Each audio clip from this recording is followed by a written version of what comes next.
Nazdar lidi, tady zase Alešák, nový video.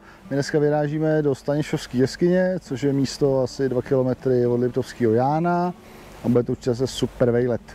Budu to natáčet jenom na GoPro na hrudním pásu, bude tam asi docela tma, takže to videjko bude maličko horší. Tak si ho přesto užijte a teď už jdeme na to. Jdeme do jeskyně. Ještě než začneme, dejte like, dejte odběr, ať vám neutečou žádný další videa. Jdeme do jeskyně. Tu jsme. Rozdáme si čelové lampy. Pojď sem, Martin, pojď s náma. 3. Co zabudol, že Dominik dojde. Traja dospelí, jeden.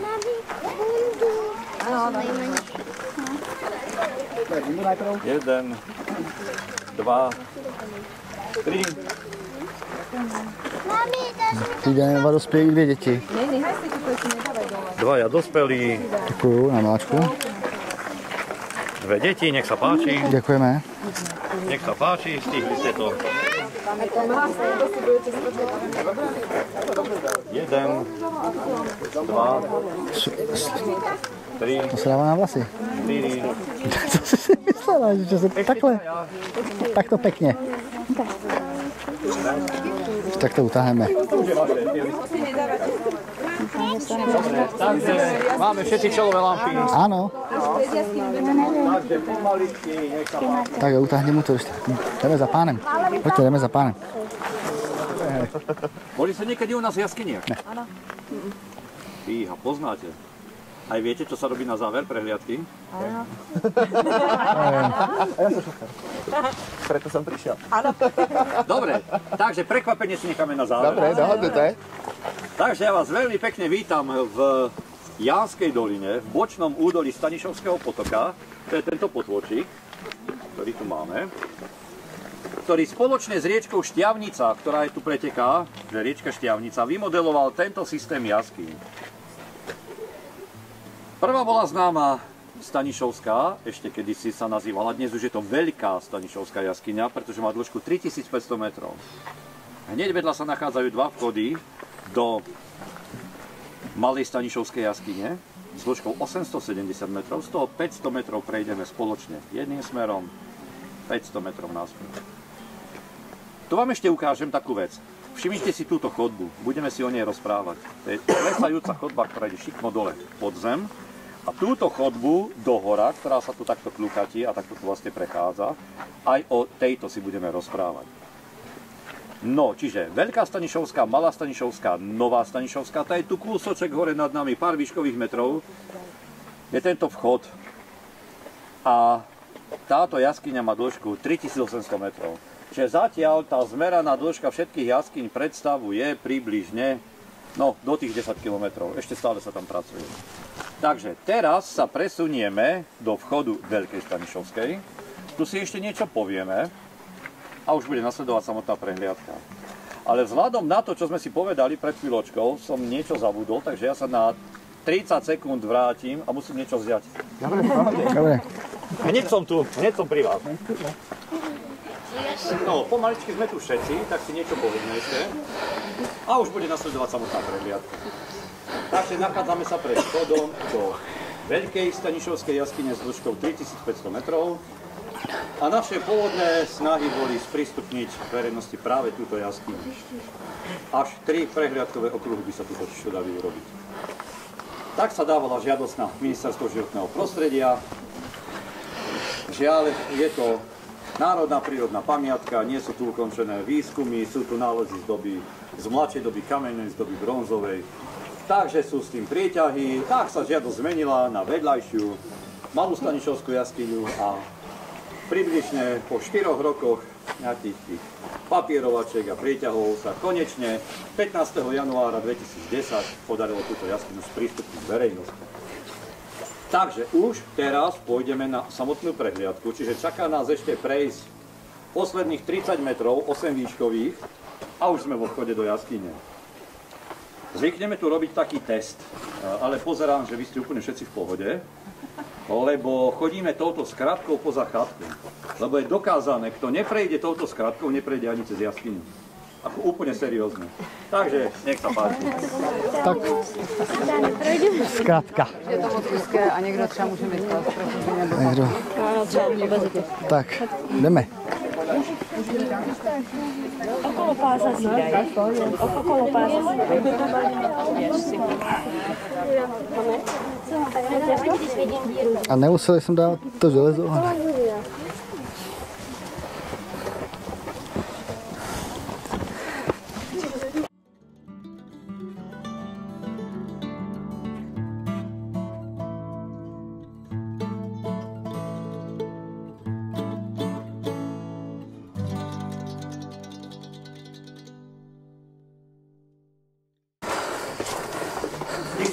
K tomu svieti čelovka na červeno, treba trošičku podržať ten gombík a potom normálne zapnúť, možno bude svietiť bielo svetlo. Nice. Chytni se mě, ženo. No, já jsem říkal, konversky nejsou úplně. Tak drž. Dobrý, a znovu zkus. Na kolikátku to mám? Na trojku. Na trojku, no. Já to taky na trojku. Asi jo. Máš to hodně, Martin. Bláho, ta je tma tmoucí.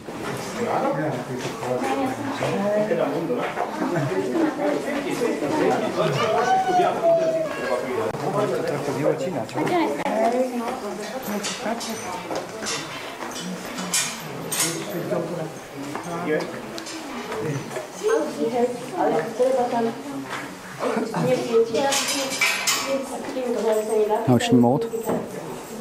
No, takže ja vás veľmi pekne vítam v Malej Stanišovskej jaskyni.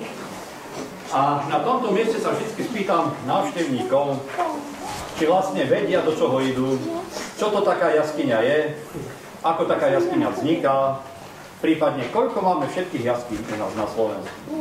Vie niekto? Ne. Ale koľko? Čo to taká? Neviem. Koľko? 2000 alebo koľko? No je to štvorciferné číslo, to máte pravdu. 1800? Ale už aj s neprístupnými. Všetky, áno. No tak to môže byť. Za chvíľočku si to číslo povieme. Takže, keď sú hlavne také tie školské zájazdy, detské skupiny, tak sa pýtam detí, čo to vlastne tá jaskyňa je? No tak väčšinou je odpoveď taká diera do skaly alebo do zeme, čo je samozrejme pravda. Čiže tak, aby sme sa vrátili vlastne k tomu, o čom si chceme rozprávať, tak si to budeme rozprávať tak pekne po poradí. Takže jaskyňa je nejaký podzemný dutý priestor, ktorý nevznikol antropogénnou činnosťou, čiže nevytvoril ho človek, ale vytvorila ho príroda. Ako taká jaskyňa vzniká, to už je také trošku komplikovanejšie. Vie niekto, ako vzniká jaskyňa? Áno, voda je to najdôležitejšie, čo sa týka vzniku jaskýň. Ale keď sa chceme vrátiť do toho prvého počiatku, prečo vlastne na našom území máme toľko jaskýň, koľko tu máme, tak sa musíme vrátiť 245 miliónov rokov dozadu, do obdobia, ktoré nazývame stredný trias, čiže druhohory. A v tomto období bolo na našom území more. Vieme, že v mori žijú rôzne živočíchy, ktorých telesné schránky obsahujú uhličitan vápenatý, čiže vápnik, tak ako ľudské kosti. Či už sú to rôzne lastúrniky, ulitníky, koraly, numulity, všetko proste, čo obsahuje vápenec, ukladalo sa na morskom dne a za tie tisíce a milióny rokov vytvorilo veľkú vrstvu, ktorá sa neskôr dostala na zemský povrch. Takže vrátime sa k tej poslednej otázke. Koľko máme všetkých jaskýň u nás na Slovensku? Kto by vedel povedať? 1800. Viac? 2500. Viac? 4000. Viac? Nevím. Presne! Wow. Dobrý večer. Dobrý večer.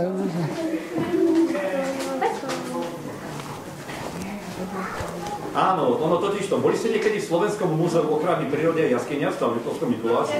Ne. Krásne múzeum však. Najinteraktívnejšie múzeum na Slovensku. Doporučujem navštíviť, kto tam ešte nebol, naozaj je to zážitok. A A spomínam ho z toho dôvodu, že v tomto múzeu sa vedie tzv. Národná databáza jaskýň a presne k augustu minulého roku prekročil počet všetkých registrovaných jaskýň číslo 8 000. Takže ich máme viac než 8 000, lebo za ten rok samozrejme zase pribudli A ďalšie. sprístupnených 8 000 je všetkých. 8 000 je všetkých. Teraz si zrádate. 12 bolo tých klasických, ktoré boli betónové chodníky, chromované zábradlia, elektrické osvetlenie. Potom pribudla k tomu ďalšia jaskyňa, Brestovská jaskyňa k tomu pribudla. Pribudli 4 ďalšie jaskyne ako naša, že prehliadky, kde nie sú nejaké, ako spevnené chodníky sú, ale nie sú betónové, nemáte chromované zábradlia, nemáte elektrické osvetlenie, ale je prehliadka možná s čelovou lampou. Okrem našej Stanišovskej, jaskyňa mŕtvych netopierov v Bielskom krase, jaskyňa Zladiera na východnom Slovensku a Krásnohorská jaskyňa, takisto v Slovenskom krase. Tak, Kaminko, tak polezeme nahoru. Jo?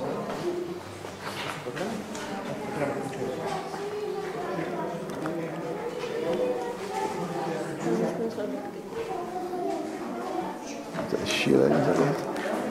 To je taky něco. Ježišmarja. Takže budeme venovať tejto konkrétnej jaskyni. Jaskyňa je modelovaná na báze tektonickej poruchy, ktorá prebieha od západu smerom na východ. Na báze tejto tektonickej poruchy tá ponorová voda vymodelovala tieto jaskyne priestory. Hlavný smer jaskyne je za týmto veľkým meandrom a pokračuje smerom priamo na východ. Jaskyňa má 5 poschodí, 5 etáží, z toho cez 3 takéto poschodia prejdeme na našej prehliadke my. Čo sa týka charakteristického sfarbenia jaskyne, ako vidíme, tak dominuje biela, žltá a tmavosivá farba. Tam, kde je tá farba alebo to sfarbenie úplne jasno-biele, to znamená, tu prechádza tá prísaková voda, ktorá vytvára tieto sytrové náteky cez čistú materskú horninu. Tam, kde je to sfarbenie takéto žlté, až také okrové, tak to je znak toho, že niekde v nadložných vrstvách máme horniny, ktoré obsahujú železo. A takisto toto tmavosivé až čierne sfarbenie znamená, že niekde v nadložných vrstvách takisto máme horniny, ktoré obsahujú mangán. Čiže toto sú charakteristické farby. Keď som vravil, že jaskyňa má 5 etáží, jedna sliezna horné poschodie, ide tadiaľto. Aj keď tu máme kolegu jaskyňára, ktorý nám vraví, vy tadiaľto poviem, že tu nejdete, vy si poďte pekne po chodníčku. Takže na horné poschodie nepôjdeme týmto spôsobom, pôjdeme inokadiaľ. A hneď za týmto veľkým meandrom máme jednu sliezk na dolné poschodie. Tak mi sa páči, ideme si to hneď poschodie. Tak můžeš ustoupit jenom. Tak Marťo, jak se ti líbí jeskyňa? Vůbec, to je hezké od tebe, takové upřímné. Taká dokumentácia, ako vlastne jaskyniari pracujú v tých jaskyniach, tak kolegovia tu nechali aj túto atrapu, že proste, aby ste to videli, ako to vyzerá. Lebo je to naozaj v skutočnosti takto, akorát, že tam leží živý človek. Ono totižto tu dole ide asi 25 metrov dlhá chodba, ktorá klesá pod úhlom 45 stupňov. Ak si pamätáte na tej mape, čo som ukázal, že túto chodbu si pozrite, takú odnútru, tak to je táto chodba. Ona ide šikmo dole, takto pod úhlom 45 stupňov a končí závalom. Je zasypaný ten chodník. No a jaskyniari, keď pracujú, tak musí tam vyseť dole hlavou vo veľmi nepríjemnej, nepohodnej polohe. A takýmto primitívnym spôsobom, kameň po kameni, takouto vaničkou sa to vyťahuje vonku stadiaľ, aby sa rozobral ten zával, aby sa teda zistilo, či tá chodba tam naozaj skončila, alebo či sú za ňou, za tým závalom nejaké nové, zatiaľ neobjavené priestory. Takže takto pracujú jaskyniari. A viem, o čom hovorím, zažil som to, keď človek visí dole hlavou a musí ešte hrabať sa tam v tej súti a vyťahovať to všetko vonku, je to nedocenená robota, by som povedal. A naozaj je jaskyňa. Celý život. Celý život? Áno. Ja som sa narodil s celovkou, viete, takže... No, tu je teraz momentálne taká trošku atypická situácia, taká neštandardná, lebo štandardne v týchto miestach, čo vidíte, býva jazierko. To jazierko tu býva od jary až do neskorej jesene. Štandardne býva voda, ako je ten čierny pás.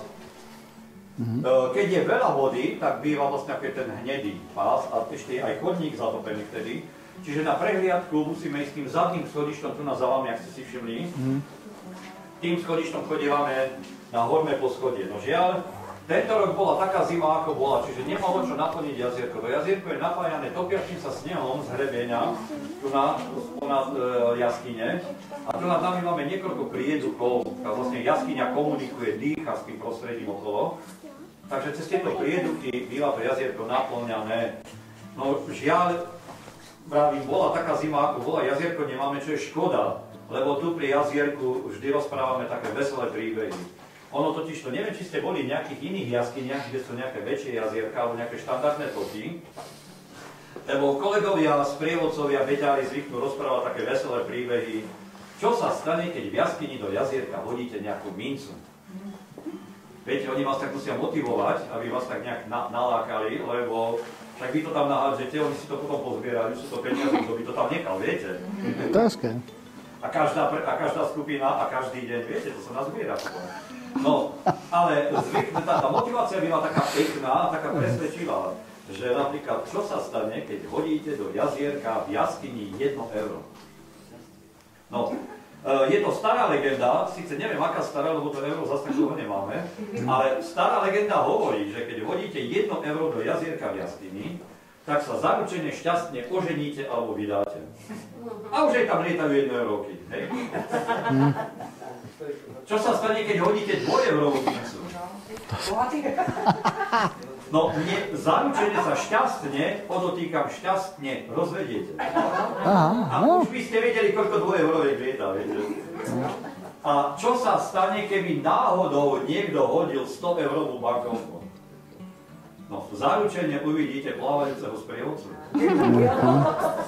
Takže oni vás vedia motivovať, vedia presvedčiť, čo je škoda. Demonštrovať to nemôžeme, lebo však jazierko nemáme, tak sa zasmejeme na tom. No, ale my sa zase vrátime späť ku genéze jaskyne, lebo však to je to najdôležitejšie. Takže, ak si všimnete tieto steny, vidíte ako keby také guličky na tých stenách. To sú tzv. Izolity alebo hrakovce. Ono to vzniká tak, že toto miesto bolo pod vodnou hladinou. Že toto bolo zatopené a z tej silne mineralizovanej vody sa vyzrážavajú takéto guličky, niečo podobné ako jaskinné perly a naliepajú sa na tie steny. Čiže tok vody, alebo tok tých riečok, ktoré tu prechádzali, bol veľmi kľudný, veľmi pokojný. Na rozdiel oproti tomu, o poschodie vyššie, kde teraz ideme, bol ten tok veľmi prudký, veľká sila, veľký tlak tej vody úplne inak formovali tie priestory. To si všetko za chvíľu porozprávam. Takže prejdeme na horné poschodie, budeme prechádzať po takom provizornom schodišti, poprosím trošku pridržať sa za bradlia, aby sme sa nepošmutili. Nech sa páči, žije tento živočík. Tá posledná vec, ktorá je to zaujímavá, je toto jazierko šťastia. Tam sa také háže niečo? Je to vlastne tvár srdiečka. Čo sa týka vzniku, je to tzv. Vázovitý stalagmit, ktorý tu narastá pomaličky. No ale keďže má tvár srdiečka, je to jazierko šťastia a stará legenda hovorí, kto si do neho namočí prsty, zaručene, do čoho sa dnes pustí, vo všetkom bude mať šťastie až do polnoci. Treba vyskúšať. Máme na to nespočetné množstvo dôkazov, nebudem to teraz rozprávať, to by sme tu veľmi dlho boli. Mne to stačí, jak to mám, ja som šťastný. Najpresvedčivejšia legenda hovorí, že kto si tam namočí prsty, zaručene bude mať pokrú ruku. Treba vyskúšať a budete mať šťastie naozaj vo všetkom. Jo. To ako keby, že máme kopu času, tak vám porozprávam také príbehy, kde sa čudovali. Takže môžete vyskúšať a my ostatní ideme. Já mám štěstí dost, já nepotřebuju. Terezo, zkus tam, dej tam ruku. Marťo, taky si šahni, ať máš mokrou ruku. Mě to... Maminka má štěstí, mě to stačí, jak to je. Takže tu nás sa nachádzame v tom najvzdialenejšom bode našej prehliadkovej trasy. Jaskyňa ďalej pokračuje 3 smermi. Jednou chodbou tuto šikmo takto dole druhou chodbou tu na hore a treťou tu na za nami. Tieto chodby sú ale veľmi nízke, takže bolo by tam treba ísť vlastne štvornožky alebo sa vyslovene plaz. Takže ani sme sa nenazdali, prešli sme okolo pol kilometra k tomuto bodu. Budeme sa teraz len vrácať. Jednak tými cestami, kde sme išli, jednak novými, kde sme ešte neboli. A naša cesta pokračuje ďalej pomedzi tieto dva nádherné stalagnáty, jaskinné stĺpy, ktorých vek sa odhaduje ten vľavo na približne 350 000 rokov a ten vpravo nejakých 250 000 rokov. Takže budeme prechádzať pomedzi ne. Nech sa páči.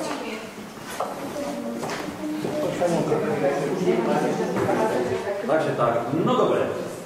Keď bývajú školské výlety, tak vždy tu viem potešiť deti, že teraz nás čaká tá najzrušujúcejšia časť našej preľadkovej trasy, lebo naša cesta pokračuje ďalej týmto hreblíkom. A decka, že hurá, a pán učiteľky, že pre.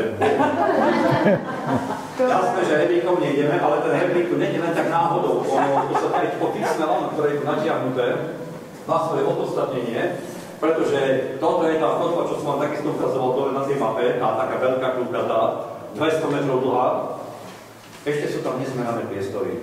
A je veľký predpoklad, že tu niekde by sme vedeli nájsť spojenie s veľkosťou. Takže niektorí entuziasti jaskyňari sa tam ešte stále mocú a neviem čo hľadajú proste. Ono totižto, dá sa tam dosvietiť laserom na veľmi veľkú vzdialenosť, len to nepreloziete, to sú také stukliny. A to by bolo treba mechanicky rozšíriť, aby sa tam vlastne dostal, nasúkal človek do toho. A aj tak neviem, čo je za to. Takže ešte stále sa vlastne nájdú ľudia, ktorí tu pracujú. Čo je zase, vrátime sa znova ku genéze jaskyne. Čo je pre nás zaujímavé, keď sme na prehliadke, tak to, že keď vznikali tieto stalagnáty, pomedzi ktoré sme išli, tak ani tento otvor tu neexistoval, ani tento obrovský kamenný vodopád, ktorý tu vidíte, tu vtedy nebol, pretože bola to len puklina v strope, a za 300 000 rokov voda pomaly rozleptávala a vytvorila takúto chodbu. A toto, čo bolo tu hore, vlastne vytieklo sem a tu sa to takto usadilo, vyzrážalo. Čiže toto vlastne, tento kamenný vodopád vytiekol z toho otvoru smerom von. Každá kvapka vody, čo sa tu kolže, za sebou necháva malinký povlak, a za 300 000 rokov, keby sme si počkali, tak to vidíme, viete. Ale jeden ľudský život, to je taká milisekunda, čo sa týka vesmíru, že proste nemáme šancu, len musíme tomu dôverovať. Áno, vyzerá to tak naozaj, keď si to predstavíte. Toto vlastne vytieklo smerom. Takže po repliku nejdeme, ideme ďalej po chodníku. Nech sa páči. Jedna stena úplne inak formovaná, ako keby také rybie šupiny alebo také jamky sú na týchto stenách. Od čoho to vlastne záleží? Ono totižto, tu tiekla voda obrovskou rýchlosťou, obrovským tlakom, narážala do tej steny. Z jednej strany je to hladké a do druhej je vytlačená hrana. Hej? Hladká myštička, hrana a takto postupne ďalej. Tieto útvary sa nazývajú tzv. Skalopsy a vznikajú pod vplyvom, alebo teda obrovským tlakom, obrovskou silou vody, ktorá pritekala zvnútra z masívu, narážala do tej steny a týmto smerom odtekala von. To znamená, vtedy toto údolie bolo vlastne oveľa nižšie a tá riečka tiekla po povrchu nad nami a zatekala dovnútra. Takže za tých približne 1,5 milióna rokov, koľko trvalo vzniku tejto jaskyne, sa pomalička to údolie vyzdvihlo, prehlbil sa ten zárez, a teraz prechádza ten potok. Takže takto sa formovali tieto steny. Treba si ale uvedomiť, že existovalo iba toto poschodie, tie pod nami ešte neboli vytvorené vtedy. Preto tu bol taký veľký tlak. No tu vidíme vlastne hlavný priebeh tej tektonickej poruchy, tektonickej pukliny, kde prechádzala vlastne tá riečka a modelovala, formovala tieto steny. Čiže bola tu kedysi iba jedna puklina, zlomený vápenec a toto všetko vlastne tou mechanickou eróziou vytvorila tá pretekajúca voda. Že najprv vytvorila jednu etáž, druhú etáž, tretiu, štvrtú, piatú a postupne zaklesla nižšie. Takže aj tu máme možnosť vidieť zvyšky nepoškodenej výzdoby, takzvané brčka, ktoré tu vidíte, ako keby také duté slávky kamenné. na konci každého brčka je kvapka vody, ktorá preteká cez tú žltú slánku. Vedľa sú vytvorené už stalaktity, čiže zhrubnutejšie tie brčka. A tu na tejto terase oproti ním už rastú stalagmity, ktoré rastú zo spodu. Čiže takto vlastne sa formuje to jaskinné prostredie práve tou výzdobou. Tamhle je vetřelec. Takže teraz ideme o poschodí Alien. Tamhle je vetřelec. Vidíš se? Vidíš ho? Tamhle. Tam je vetřelec. Medvede tu kedysi dosť často chodievali do tejto jaskyne, kým ešte nebola zatvorená, pretože tu zimovávali medvede. A máme tu aj také pamiatky po nich. Dolná čelusť, sánka z mladého medveďa hnedého. No to je očný zub. Stehenná kosť z dospelého medveďa hnedého. Toto tu sú fragmenty z nejakej lebky líšky. Toto tu, čo nevidíte, už vidíte. Z čoho je to asi? Ryby? No, ryba na kopci bez vody, to je super úplne. Ale že ten medveď sem to nesol? Nie. Ako také ryby tu nemáme. Je to kosť, ktorá napína letiace blany netopiera. Čiže to sú kostičky z netopiera. Bola tu aj lepka, len asi nejaký návštevník si suvenír potreboval zobrať. Lepka sa strátila, no. Taká maličká, pekná lepka, taká uzmiata, viete. No a jediná pravá fosília, ktorá je tu, čiže naozaj stará fosílna kosť, anatomicky sa veľmi podobá na tú vedľajšiu. Čiže je to medveď, ale medveď jaskinný. Ursus speleus. Pred 10 000 rokmi vyhynul na konci poslednej doby ľadovej, spoločne s takými veľkými živočíchmi, ako boli mamuty, slon lesný, nosorožec crsnatý, jaskinný lev, jaskinná hyena, jaskinný medveď. Čiže vyhynul a v tejto jaskyni sa našlo veľa ostatkov fosílií práve po jaskinnom medveďovi.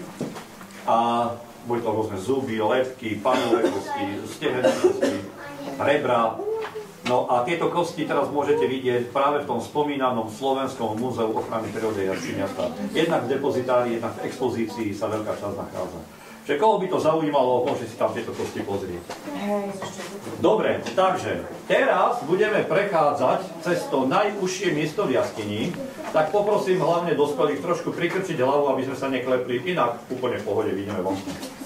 Jasné, že je to odkaz na históriu pred 80 rokov na obdobie Slovenského národného povstania, pretože táto jaskyňa aj vedľajšia Veľká Stanišovská boli dosť často využívané partizánmi práve ako taký úkryt v tomto období. Hlavne v lete teda, lebo cez zimu by ich stopy snehu prezradnili, že sú v jaskyni a boli by ako pásy. Takže partizáni využívali tieto jaskyne a že tu naozaj boli, tak tu máme taký vlastne dôkaz toho. Fragmenty zbraní, ktoré sa našli buď tu priamo v jaskyni, alebo v najbližšom okolí práve po partizánoch. Takže aj takáto časť našej histórie sa týka tejto jaskyne.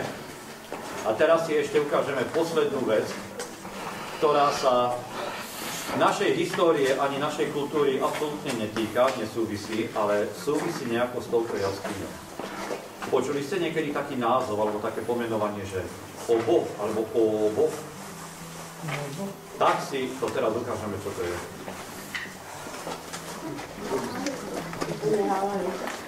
No, deti to volajú, že straty a nálezy.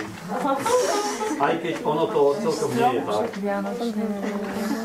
Ak ste niekedy cestovali, alebo ste aspoň videli nejaký cestopis, alebo aspoň nejaký cestovateľský časopis z takých krajín, ako je Stredná Ázia, Tibet, Nepál, India, Čína, Mongolsko, Himaláje celkovo, tak tam na takých vyvýšených miestach sa takéto obá, takéto totémy nachádzajú a pútnici, ktorí idú okolo, putujú, tak na týchto posvetných miestach vždy vykonávajú nejaký rituál a nechávajú tam nejakú drobnú mincu a nejaký osobný predmet, mašličku, reťazku, čokoľvek, proste niečo také osobné.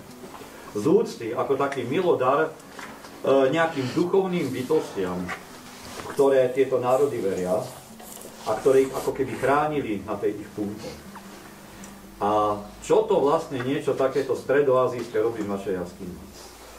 No tak za to môže ten pán v strede tej fotografie, Je to jeden veľmi významný svetový vedec mongolského pôvodu, veľký jaskyniar, veľký vedec, ktorý osobne navštívil túto jaskyňu a kolegovia, keď sa dozvedeli, že ten pán príde sem k nám do našej jaskyne, tak mu z úcty k nemu takéto obo tu nám postavili. Pán bol veľmi, veľmi dojatý, veľmi sa mu to zapáčilo, proste hneď to začal vyzdobovať všetkým možným, mince tu nejaké rozsypal, mašličky tu dal, dobre, že si rukav z košele neotrhol, proste no úžasné niečo. Ale zároveň povedal niekoľko takých veľmi múdrych slov, pretože on hneď ako pripomenul, tak ako my veríme v tie naše duchovné bytosti, pretože oni to je nespochybniteľný fakt, nie že veria v niečo, oni ich proste uznávajú, oni proste vedia, že existujú tieto duchovné bytosti a uctievajú si ich. Ako je to proste ich životný štýl a sú s tým spätí od narodenia až po smrť. A povedal to, že tak ako my veríme v tieto duchovné bytosti, tak aj vy máte také duchovné bytosti, možno o tom ani neviete. Tak vždy sa správajte k nim slušne, pretože aj tu priamo v jaskyni je prítomnosť. Takže žiadne žarty si z toho nerobte, nesprávajte sa tak z recesie k tomu nejako nepristupujte. Správajte sa veľmi úctivo a veľmi slušne a vždy im nejakým spôsobom poďakujte a vzdávajte nejakú vďaku, nejakú úctu. Takže my sme si tieto múdre slova zobrali k srdcu, ale robíme to naším slovenským spôsobom. A ja by som teda, už niektorí vedia, o čo ide, ja by som teda poprosil nejakých dobrovoľníka alebo viacerých dobrovoľníkov, ktorí by sa podujali podstúpiť tento obradný očistný rituál. Jasne. Aj viacerí samozrejme. A ja vám vysvetlím, ako tento obradný rituál prebieha.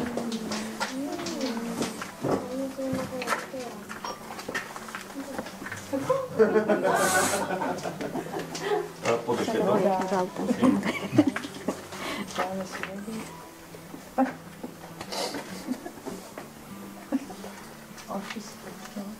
Malá kvapka sa musí vyliať na toto obradné posvätné miesto. Či už odlejete z toho pohárika kvapôčku alebo polovicu, alebo len namočíte prst a frknete, to je na vás. A zvyšok už potom viete čo.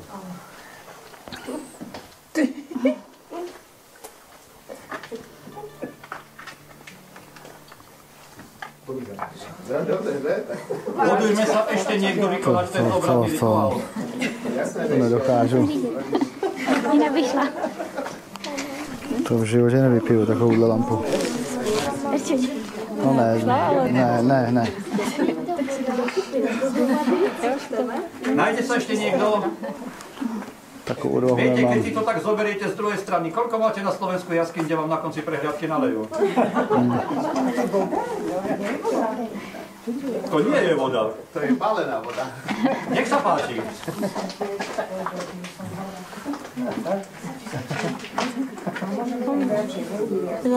Záleží na vás. Už je to vaše, čiže aký rituál vykonáte, akú obetujete tým bytostiam.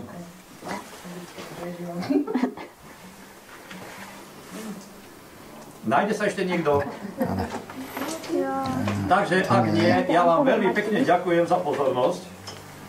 Boli ste milí poslucháči a snáď sa ešte niekedy v tejto jaskyni uvidíme. Ďakujem. Ďakujeme veľmi. Děkujeme. Takže ďakujem a ja. A ešte posledná inštruktáž, už vám dám pokoj potom. Ako budeme vychádzať von, vypnete čelové lampy a tu pri východe my vrátite. Ďakujem. Dobre, super. Ďakujem pekne. Ďakujem pekne. Děkuju moc, bylo skvělý, děkuju vám moc. Ďakujem pekne.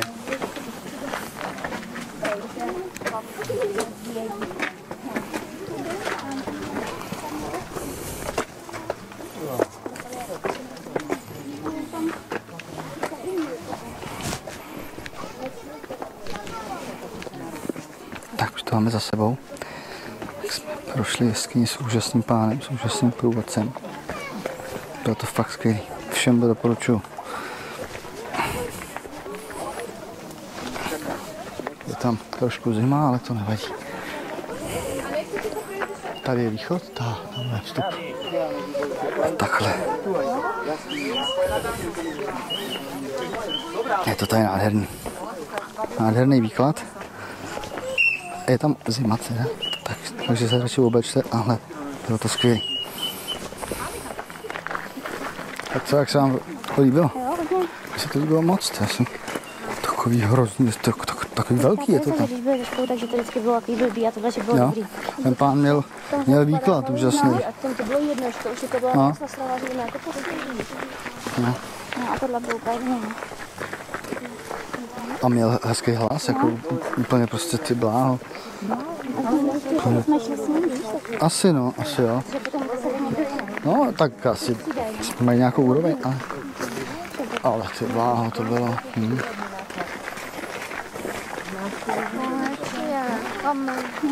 Koupíme si tam něco, Mě to jedno chceš, můžeš koupit jeskyni celou. Já jsem dal 2 eura s křídkům tam nebo komu, takže no co jsem jim měl jedno, ne, nebo házet. každého 50 cent. Tak každýho padíka. Jestli jsi chtěla vzít, takhle to nefunguje teraz. Jo? Tak jsme to zvládli. Tak si koupím nějaký suvenýr. Tak si běž si vybrat suvenýr, máčku. Běž si vybrat suvenýr. Řízen ještě. Arťo, počkej na nás tady. Jdem kupovat něco prej. No, přátelé, mně se to líbilo moc. Úplně nadšen. Budu asi nastydlej maličko, ale to se nedá nic dělat. Tak, končíme naše natáčení.